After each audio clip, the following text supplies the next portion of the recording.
Friends, Mahindra Bolero BS6 এর alternator belt খুব সহজে কি করে ফিটিং করা যায় চলো দেখে নিই। বেল্ট ছিঁড়ে গেছে, আমরা মাহিন্দ্রার অরিজিনাল বেল্ট নিয়ে নিয়েছি। যদি তোমাদের কাছে অরিজিনাল থাকে তাহলে অরিজিনাল লাগাবে, বা অন্য কোনো কোম্পানির থাকলে সেটাও ইউজ করতে হবে। বেল্টটাকে লাগানোর জন্য জাস্ট দুটো টুলস ইউজ করবে। এক হচ্ছে রেচার, আর দ্বিতীয়ত 24 নম্বর একটা গুটি। যদি ক্লিপ থাকে, বেল উঠানোর জন্য যে ক্লিপগুলো হয় সেগুলো যদি থাকে তাহলে তো আরও বেশি ভালো। ক্লিপ ছাড়াও কী করে আমরা করব, এই বেল্টটাকে নিয়ে নিলাম।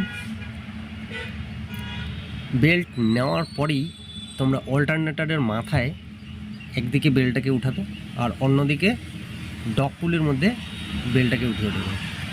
আর 24 নম্বর গুটিটা ডগ পুলের মধ্যে লাগিয়েই রেচার দিয়ে তোমরা যদি ঘড়ির কাঁটার উল্টো দিকে ঘোরাও তাহলেই বেল্ট উঠে যাবে। এইভাবে খুব সহজেই বেল্ট উঠানো যায় বা ফিটিং করা যায়। এটা শুধুমাত্র বোলেরো BS6 এর জন্য নয়, বোলেরো পাওয়ার প্লাস, বোলেরো নিও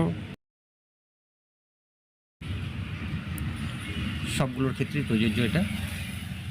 এই যে বেল্ট উঠানো হয়ে গেছে, একদম কমপ্লিট। ভিডিও ভালো লাগলে অবশ্যই লাইক, শেয়ার ও কমেন্ট।